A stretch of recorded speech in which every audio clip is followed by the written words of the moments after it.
बिस्मिल्लाहिर्रहमानिर्रहीम, अस्सलाम वालेकुम। आज बहुत बड़ी इजराइल को वार्निंग जारी हुई है और ये इतनी खतरनाक वार्निंग है कि आप ये समझ लें कि अब तिल अवीव का जनाजा बिल्कुल उठने वाला है और इसको तबाह होने से दुनिया की कोई ताकत नहीं रोक सकती। सबसे पहले आप ज़रा ये देखिए, ये जो मनाजिर सामने है हिजबुल्लाह ने जारी किए हैं।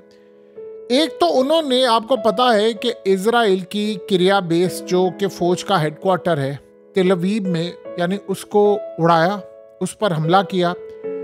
अब ये हमला छोटा हमला था या बड़ा हमला था, ये तो आने वाले वक्त में पता चलेगा। एक तो उन्होंने ड्रोन्स भेजे और उसके बाद उन्होंने एक ही दिन के अंदर मिसाइल मारे और ये असल में मिसाइल जाकर किरिया बेस के ऊपर हिट हुए और ये इजराइल की तारीख में कभी नहीं हुआ। लेकिन ये जो मनाजिर आपकी स्क्रीन पर चल रहे हैं ये सबसे ज्यादा खतरनाक है, सबसे ज्यादा। ये असल में उन्होंने मनाजिर जारी करके कहा है कि ये नेतन्याहू को दिखा देना बड़ी स्क्रीन पर, आर्मी चीफ को भी दिखा देना और शिन बैत के डायरेक्टर को और मोसाद के चीफ को भी दिखा देना। हम उड़ाने जा रहे हैं आपके किरिया बेस को। अब रोज हमले होंगे, एक नहीं 10-10 हमले होंगे। और साथ उन्होंने बताया है, ये सारे का सारा पूरा डिजाइन उन्होंने जारी करके बताया है कि हम क्या क्या उड़ाने वाले हैं।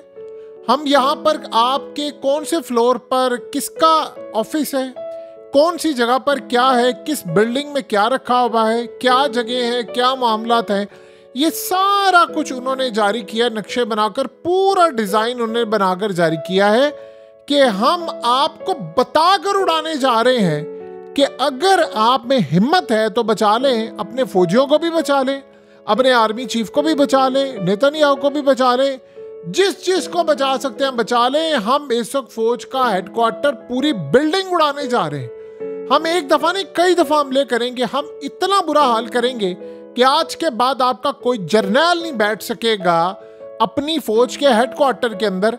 आप दुनिया भर के डिफेंस सिस्टम लगा लें, ना आयरन डोम आपको बचा सकता है, ना थार्ड बचा सकेगा, ना डेविड स्लिंग, ना एरो, ना कोई और, ना पैट्रियट, ना कोई फिनलैंड का एंटी ड्रोन सिस्टम, कुछ नहीं बचा सकता। हम आपको बताकर हमला करने जा रहे हैं कि हम उड़ाने वाले हैं पूरी की पूरी बिल्डिंग। किसी के बाप में भी अगर हिम्मत है तो भी इस हमले को रोक कर दिखा दे।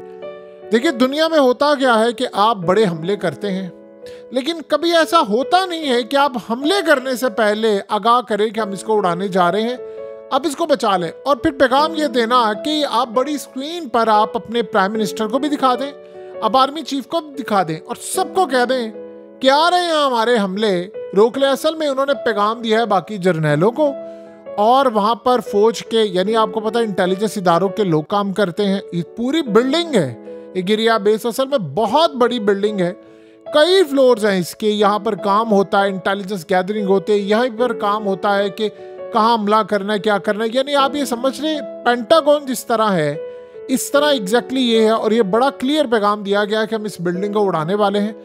अब आप ये सोचें, इसमें हजारों की तादाद में फौजी जो वहाँ पर रहते हैं, जर्नैल, ब्रिगेडियर्स, वहाँ के इंटेलिजेंस इदारों के चीफ, और सबसे बड़ी बात यह है कि सेंटकॉम का चीफ आए या कोई भी आए, आर्मी चीफ से जो मुलाकातें होती है सबकी यही होती हैं।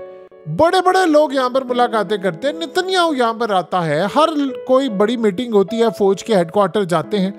अब आप इमेजिन कर लें कि इस सारी सूरत हाल में अनकरीब वो टाइम आने वाला है कि जब इजराइली इस बात पर निदामत कर रहे होंगे, रिग्रेट कर रहे होंगे, अफसोस कर रहे होंगे, रो रहे होंगे कि उन्होंने ट्रम्प की हिमायत क्यों की।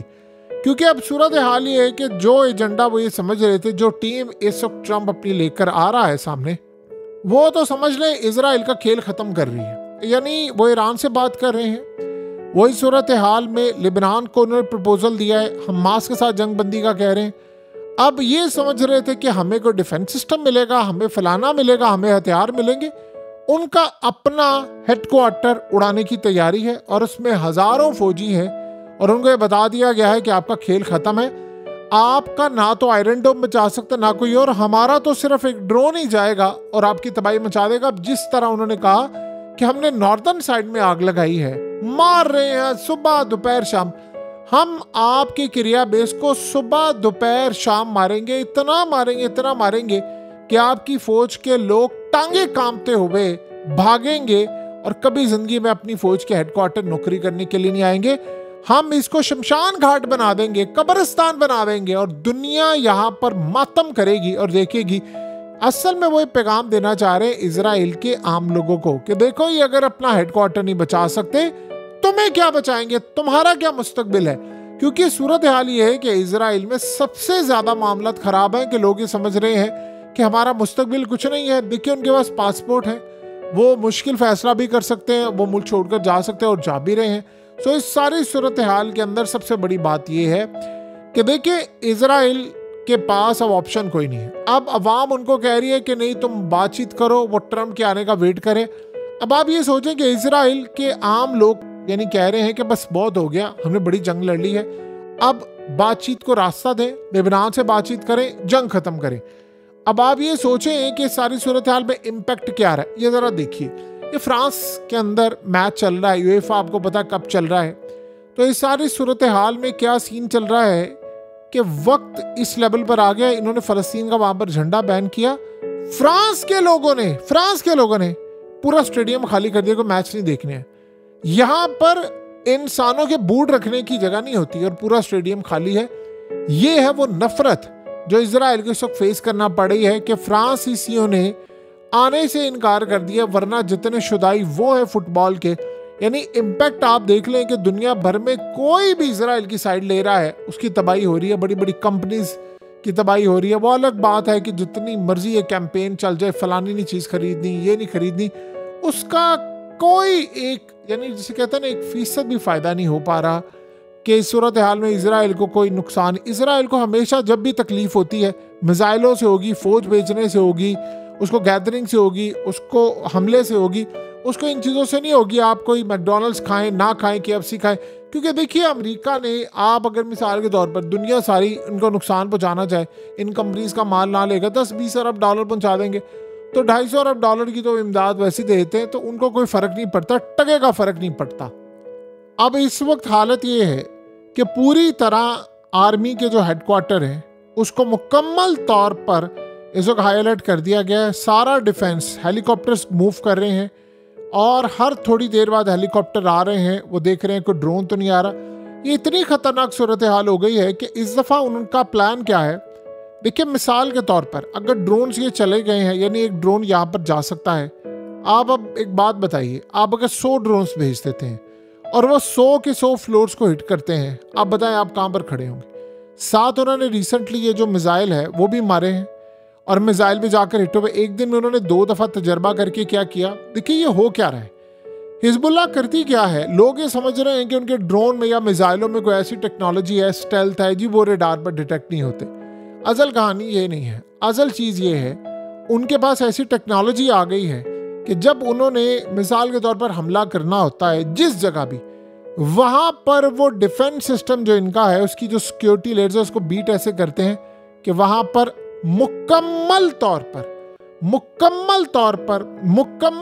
पर जैम कर देते हैं। अब आप ये सोचो, जब आप जैम कर देंगे किसी भी चीज़ को, देन व्हाट नेक्स्ट, क्या होगा।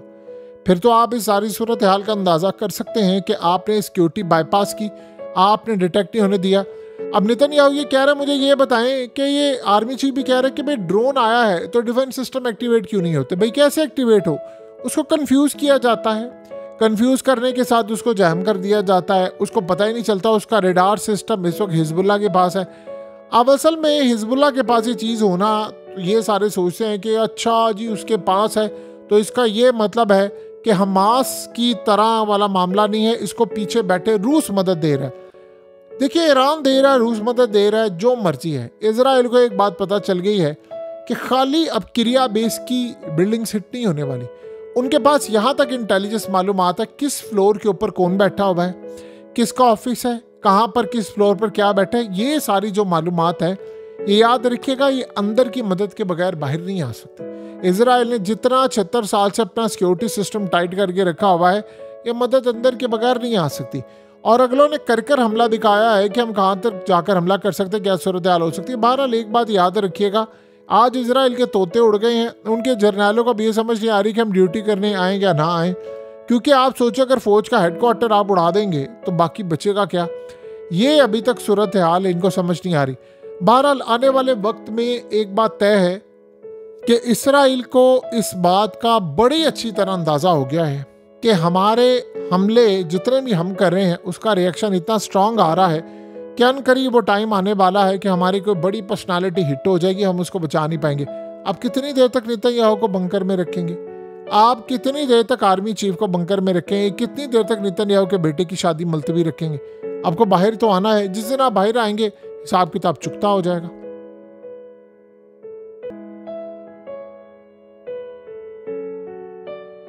हकीकत टीवी को सब्सक्राइब करना मत भूलें, वीडियो को लाइक करें, शेयर करें और कमेंट सेक्शन में अपनी राय का इजहार जरूर करें।